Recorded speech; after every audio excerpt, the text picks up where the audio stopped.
आदरणीय प्रधानमंत्री जी से आए और आप अपने को संबोधित करें। आदरणीय प्रधानमंत्री जी, जोर से मोदी मोदी।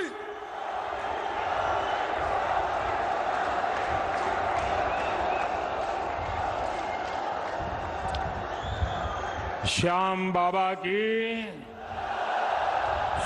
बाबा की, शाकंभरी माता की, जीण माता की, सालासर बालाजी की, लोहारगढ़ तीर्थ और हर्षनाथ धाम की, वीरों की धरती शेखावटी को मेरा शत शत प्रणाम। यहां के बारे में कहा जाता है, बोली जानी मीठी मिश्री, बोली जानी मीठी मिश्री, गमी सुहावई माटी, धर्माना विद्वाना की, या महापुरुषा की थाती, गम अनमोल रतन निपजावे, घन अनमोल रतन निपजावे, वाह भाई शेखावटी।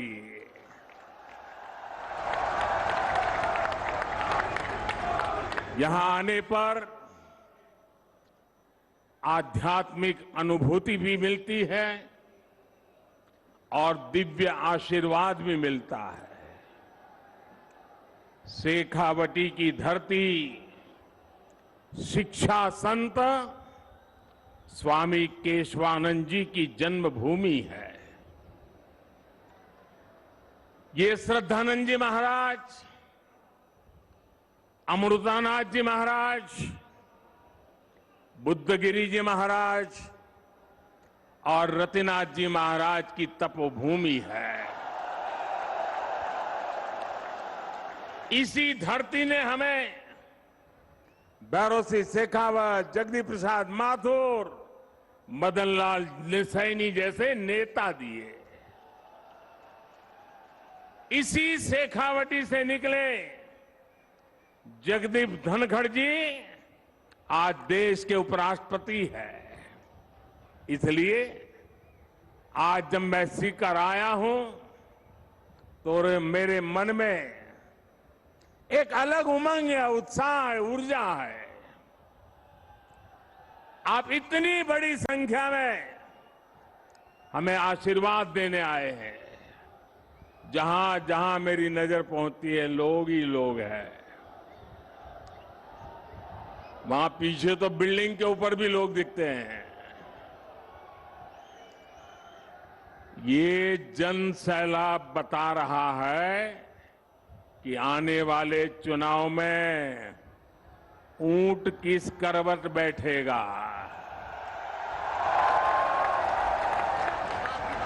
अब राजस्थान की करवट भी बदलेगी और मेरी गारंटी है राजस्थान की किस्मत भी बदलेगी। इसलिए आज राजस्थान में चारों तरफ एक ही गूंज है, एक ही स्वर है, एक ही नारा है, जीतेगा कमल, खिलेगा कमल। साथियों, भाजपा की सरकार राजस्थान की दिन रात सेवा करने के लिए प्रतिबद्ध है। अभी कुछ देर पहले आपने शायद यहां टीवी पे कार्यक्रम देखा होगा। किसानों के बैंक खातों में पीएम किसान सम्मान निधि के लगभग 18,000 करोड़ रुपए भेजे गए हैं। राजस्थान के भी 55 लाख से ज्यादा किसानों को आज 1200 करोड़ रुपए से ज्यादा सीधे उनके खाते में पहुंच गए हैं। आज मुझे राजस्थान के अलग अलग जिलों में 7 मेडिकल कॉलेजों के शिलान्यास उसका भी अवसर मिला है। सीकर, चित्तौड़गढ़, धौलपुर, सिरोही और श्री गंगानगर के मेडिकल कॉलेजों का लोकार्पण भी आज हुआ है। युवाओं के भविष्य के लिए नए एकलव्य स्कूल भी मैंने राजस्थान के लोगों को समर्पित किए हैं। साथियों, केंद्र सरकार की तरफ से राजस्थान की सेवा का ये सिलसिला लगातार चल रहा है। इससे पहले कुछ सप्ताह पहले मैं बीकानेर आया था, तब भी मुझे अमृतसर जामनगर एक्सप्रेसवे और 24,000 करोड़ रुपयों की परियोजनाओं के लोकार्पण शिलान्यास का सौभाग्य मिला था। राजस्थान में अच्छी सड़कों के लिए, अच्छे हाईवे के लिए, राज्य के विकास के लिए भाजपा सरकार केंद्र से लगातार पैसे भेज रही है।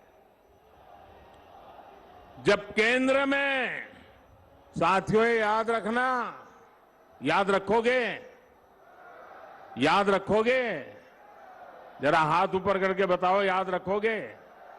पक्का याद रखोगे? केंद्र में जब कांग्रेस की सरकार थी तो 10 साल में राजस्थान को टैक्स की हिस्सेदारी के रूप में 1 लाख करोड़ रुपए ही दिए गए थे। बीते 9 वर्षों में भाजपा की सरकार ने टैक्स की हिस्सेदारी के रूप में राजस्थान को 4 लाख करोड़ रुपए से भी ज्यादा पहुंचाए हैं। कहां 1 लाख करोड़ और कहां 4 लाख करोड़। जब केंद्र में 10 साल कांग्रेस की सरकार थी तो राजस्थान को सेंट्रल ग्रांट के रूप में भी करीब 50,000 करोड़ रुपए ही दिए गए थे। हमारी सरकार ने बीते 9 वर्षों में सेंट्रल ग्रांट के तौर पर राजस्थान को 1.5 लाख करोड़ रुपए से ज्यादा दिए हैं। लेकिन जब से यहां कांग्रेस की सरकार बनी है, तब से यहां विकास के काम में सिर्फ रोड़े अटकाने का ही काम चल रहा है। मैंने राजस्थान सहित पूरे देश की बहनों से वादा किया था कि उनके घर तक पाइप से पानी पहुंचाऊंगा, और जब इतनी बड़ी मात्रा में आज माताएं बहनें आशीर्वाद देने आई हैं, हमने इसके लिए जल जीवन मिशन शुरू किया। आज देश भर में, आप आंकड़ा सुनिए दोस्तों, आज देश भर में 9 करोड़ से अधिक नए परिवारों तक पानी के कनेक्शन पहुंच चुके हैं। अनेक राज्यों में 100% नल से जल देने का काम पूरा हो गया है। लेकिन राजस्थान के लोगों को कांग्रेस की सरकार पानी के लिए भी तरसा कर रखना चाहती है। राजस्थान हर घर जल योजना में बहुत पीछे चल रहा है। यहां शेखावटी के लोग जानते हैं कि कुंभाराम लिफ्ट पेयजल योजना के साथ इन्होंने क्या किया। जब यहां भाजपा सरकार थी तब इस पर 5,000 करोड़ रुपए का खर्च होने का अनुमान था। कांग्रेस की सरकार बनी तो उन्होंने परियोजना को तो लटका दिया। आज इसकी लागत भी करीब करीब 2 गुनी हो गई है। यानी कांग्रेस ने पानी का भी नुकसान किया और पैसे का भी नुकसान किया। भाई और बहनों, कांग्रेस ने राजस्थान में सरकार चलाने के नाम पर सिर्फ लूट की दुकान चलाई है, झूठ का बाजार सजाया है। कांग्रेस का मतलब ही है लूट की दुकान, झूठ का बाजार। और लूट की इस दुकान का सबसे ताजा प्रोडक्ट है, ताजा प्रोडक्ट राजस्थान की लाल डायरी। आपने लाल डायरी के बारे में सुना है ना? सुना है ना? कहते हैं इस लाल डायरी में कांग्रेस सरकार के काले कारनामे दर्ज है। लोग कह रहे हैं कि लाल डायरी के पन्ने खुले तो अच्छे अच्छे निपट जाएंगे। कांग्रेस के बड़े से बड़े नेताओं की इस लाल डायरी का नाम सुनते ही बोलती बंद हो रही है। ये लोग भले ही मुंह पर ताला लगा ले, लेकिन ये लाल डायरी इस चुनाव में पूरी कांग्रेस का डिब्बा गोल करने जा रही है। साथियों, लोकतंत्र में हर सरकार को अपने काम का हिसाब देना होता है, लेकिन क्या राजस्थान में कांग्रेस आपको अपने काम का हिसाब देती है क्या? जरा जोर से बताइए ना, ये अपने काम का हिसाब देती है क्या?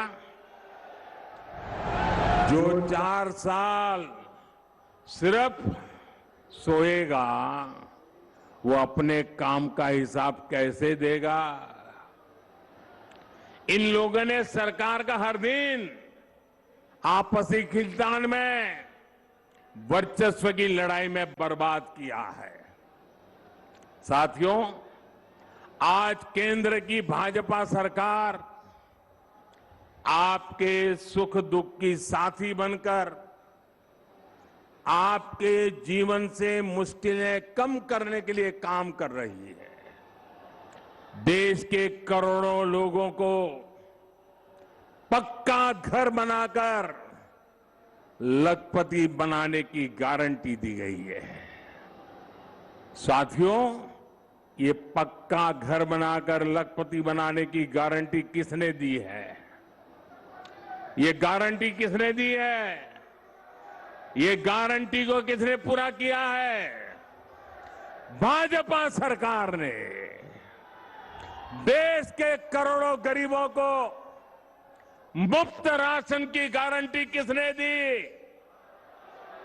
किसने दी? किसने दी? भाजपा सरकार ने दी। कोरोना के काल में करोड़ों गरीबों को मुफ्त वैक्सीन की गारंटी किसने दी? किसने दी? भाजपा सरकार ने दी। देश के करोड़ों गरीबों को अस्पताल में 5 लाख तक के मुफ्त इलाज की गारंटी किसने दी? किसने दी? जन औषधि केंद्र में गरीबों को सस्ती दवाइयों की गारंटी किसने दी? किसने दी? गरीब का बच्चा भी डॉक्टर, इंजीनियर बन सके, अंग्रेजी ना आने की वजह से पीछे न रह जाए, इसके लिए मातृभाषा में पढ़ाई की गारंटी किसने दी? पूरी ताकत से बोलिए, किसने दी? किसने दी? गरीब के कल्याण के लिए दिल्ली में बैठा आपका ये सेवक पूरे समर्पित भाव से काम कर रहा है। भाई और बहनों, हमारे सीकर की पहचान तो शिक्षा नगरी के रूप में भी होती है। यहां के गांव ढाणी डॉक्टर इंजीनियर बनाते आए हैं। केंद्र की भाजपा सरकार युवाओं को शिक्षा और रोजगार के नए अवसर देने में जुटी है। लेकिन राजस्थान में क्या हो रहा है? राजस्थान में युवाओं के भविष्य से खिलवाड़ हो रहा है। पेपर लीक उद्योग चल रहा है, पेपर लीक उद्योग।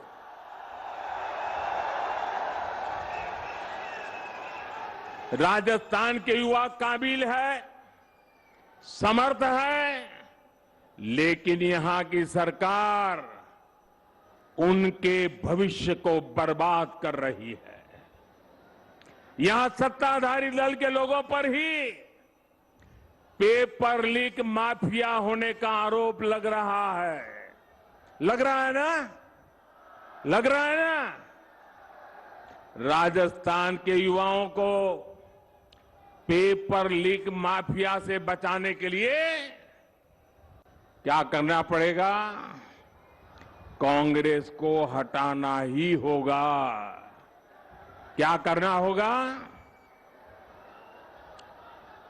भाइयों बहनों, राज्य सरकारों की एक और सबसे बड़ी जिम्मेदारी होती है नागरिकों की सुरक्षा की, कानून व्यवस्था की। लेकिन कांग्रेस सरकार ये भी नहीं कर पा रही। आए दिन गैंग वॉर की खबरों ने राजस्थान जैसे शांति प्रिय प्रदेश को, उसकी साख को बिगाड़ दिया है। राजस्थान में दलितों पर अत्याचार चरम पर है। राजस्थान में नशे की तस्करी, नशे का कारोबार फल फूल रहा है। हमारे तीज त्योहारों पर खतरा मंडराता रहा है। कब पत्थर चलने लगे, कब गोलियां चले, कब कर्फ्यू लग जाए, कोई नहीं जानता। भाई और बहनों, राजस्थान के लोग कुछ भी बर्दाश्त कर सकते हैं, लेकिन राजस्थान के लोग बहन बेटियों के सम्मान से खिलवाड़ कभी भी बर्दाश्त नहीं कर सकते। मां पद्मावती और पन्ना धाय की इस धरती की बेटियों के साथ जो हो रहा है वो आक्रोश से भर देता है। किसी दलित बेटी के साथ दुष्कर्म होता है और फिर उस पर एसिड डाल दिया जाता है। किसी दलित बहन के साथ उसके पति के सामने गैंगरेप होता है, आरोपी उसका वीडियो बनाते हैं, पुलिस में रिपोर्ट नहीं लिखी जाती, बेखौफ आरोपी वीडियो वायरल कर देते हैं। छोटी छोटी बच्चियां, स्कूलों में पढ़ाने वाली टीचर्स तक यहां सुरक्षित नहीं है। और साथियों, कार्रवाई करने के बजाय कांग्रेस के नेता पीड़ित महिलाओं पर ही झूठ बोलने का आरोप लगा रहे हैं। वाकई बहुत हो गया। भाइयों बहनों, राजस्थान की धरती है, ये वीरों की धरती है, ये पराक्रमियों की धरती है। ये याचना करने वाले लोग नहीं है, ये हुंकार करने वाले लोग हैं। और इसलिए इस बार चारों ओर एक ही हुंकार है, एक ही नारा है, हर राजस्थानी का एक ही संकल्प है, बहन बेटियों पर अत्याचार नहीं सहेगा राजस्थान। बहन बेटियों पर अत्याचार, बहन बेटियों पर अत्याचार, बहन बेटियों पर अत्याचार, दलित पर अत्याचार, दलित पर अत्याचार, कर्ज से मरता किसान, कर्ज से मरता किसान अपराध बेलगाम नहीं सहेगा, अपराध बेलगाम नहीं सहेगा राजस्थान। पेपर लीक से युवा परेशान नहीं सहेगा राजस्थान। भ्रष्टाचार नहीं सहेगा राजस्थान। साथियों, कांग्रेस आज देश की सबसे बड़ी दिशा विहीन पार्टी बनकर रह गई है। इन दिनों कांग्रेस और उसके सहयोगी दलों ने एक नया पैंतरा चला है। ये पैंतरा है नाम बदलने का। पहले के जमाने में राजस्थान के लोग व्यापारियों की दुनिया बराबर जानते हैं। पहले के जमाने में कोई पीढ़ी, कोई कंपनी अगर बदनाम हो जाए, उसके फ्रॉड करने वाली कंपनी का चिट्ठा निकल जाए, तो तुरंत वो कंपनी वाले नया बोर्ड लगा करके अपना कारोबार शुरू कर करके लोगों को भ्रमित करने का काम करते हैं और नाम बदल करके लोगों को मूर्ख बना करके अपना धंधा पानी चलाने की कोशिश करते हैं। कांग्रेस और उसके साथियों की जमात ऐसी फ्रॉड कंपनियों की नकल कर रही है। यूपीए के कुकर्म लोगों को याद ना आए, इसलिए इन्होंने अपना नाम यूपीए से बदलकर INDIA कर दिया और इतना लंबा कर दिया कि लोग भूल जाएं। यूपीए के नाम बदला है ताकि ये आतंकवाद के सामने घुटने टेकने का अपना पाप छिपा सके। इन्होंने नाम बदला है ताकि ये कर्ज माफी के नाम पर किसानों से विश्वासघात को छिपा सके। यूपीए नाम बदला है ताकि ये गरीबों के साथ किए गए छल कपट को छिपा सके।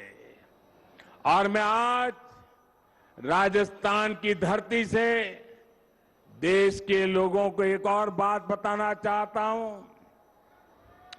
इनका तरीका वही है जो हमेशा देश के दुश्मनों ने अपनाया है।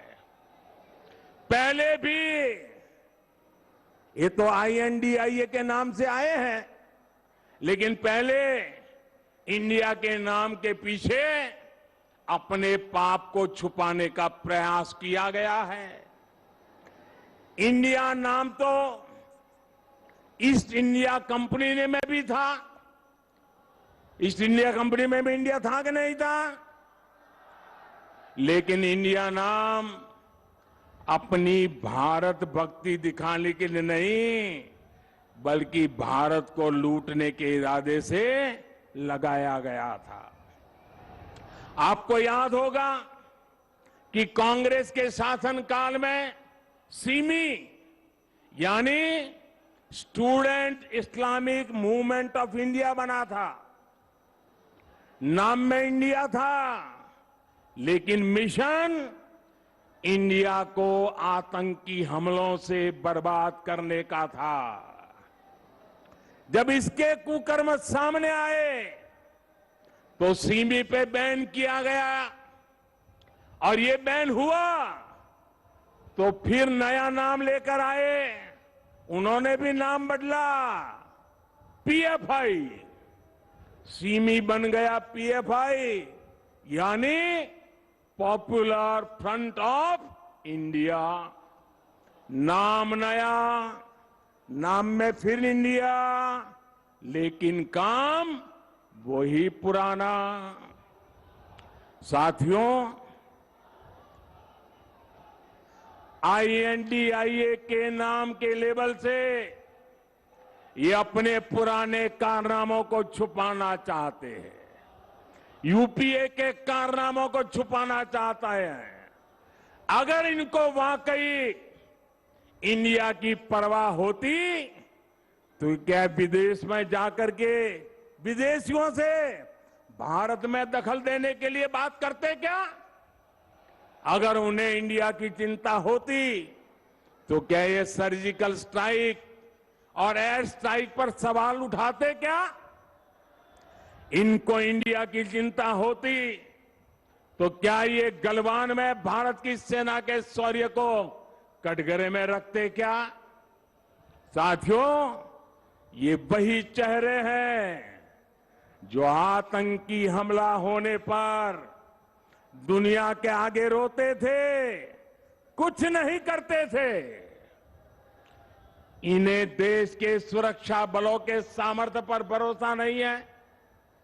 ये वही चेहरे हैं जिन्होंने हमारे सैनिकों का हक मारा है। दशकों तक हमारे सैनिक वन रैंक वन पेंशन मांगते रहे, लेकिन इन्होंने नहीं दिया। जो लोग टुकड़े टुकड़े गैंग को गले लगाते हैं, जो लोग भारत में भाषा के आधार पर बंटवारा करते हैं, जो लोग विदेशों से संबंध भी इस आधार पर बनाते हैं कि उनका वोट बैंक नाराज ना हो जाए, जिनके लिए राष्ट्रहित नहीं बल्कि वोट बैंक सर्वोपरि है, वे लोग आज जब INDIA की बात करते हैं तो दिखावा लगता है, छलावा लगता है, झूठ लगता है। भाई और बहनों, इन लोगों में अहंकार कूट कूट कर भरा हुआ है। एक बार इन्होंने नारा दिया था, Indira is India, India is Indira, और तब देश की जनता ने उनका हिसाब चुकता कर दिया था, चुन चुन करके साफ कर दिया था, उखाड़ फेंका था उन लोगों को। अहंकार से भरे हुए इन लोगों ने फिर वही पाप दोहराया है। ये सुधरने को तैयार नहीं है। ये लोग कह रहे हैं UPA is India, India is UPA. इनका जनता पर फिर से एक बार वही हाल करेगी जो पहले किया था। साथियों, हम जानते हैं कि आजादी का आंदोलन जब पूरी प्रखरता पर था तो महात्मा गांधी ने एक नारा दिया था। ये नारा देश के लोगों की प्रेरणा बन गया था और आजादी के आंदोलन में इस नारे ने ऊर्जा भर दी थी, नौजवान स्कूल कॉलेज में अपनी किताबें छोड़ करके महात्मा गांधी के आदेश पर आजादी के लिए चल पड़े थे, जेलें भर दी थी, अंग्रेजों की गोलियां कम पड़ गई थी। वो दिन थे और तब महात्मा गांधी ने जो नारा दिया था, आज फिर से देश के कल्याण के लिए, देश के उज्जवल भविष्य के लिए उस नारे की फिर से जरूरत है दोस्तों। इस नारे को फिर से गांव गांव घर घर पहुंचाने की जरूरत है। वो क्या नारा था? महात्मा गांधी ने नारा दिया था, क्विट इंडिया, अंग्रेजों इंडिया छोड़ो, अंग्रेजों इंडिया छोड़ो। और अंग्रेजों को देश छोड़कर जाना पड़ा था। वैसे ही आज हम समृद्ध भारत बनाने का संकल्प लेकर चले हैं। जैसे गांधी जी ने क्विट इंडिया का मंत्र दिया था, वैसे ही आज का मंत्र है भ्रष्टाचार क्विट इंडिया, भ्रष्टाचार छोड़ो इंडिया, परिवारवाद क्विट इंडिया, परिवारवाद छोड़ो इंडिया, तुष्टीकरण क्विट इंडिया, तुष्टीकरण छोड़ो इंडिया। क्विट इंडिया ही देश को बचाएगा और देश को विकसित भारत बनाएगा। भाइयों और बहनों, राजस्थान के लिए भी भाजपा का रोड मैप स्पष्ट है, नीति साफ है।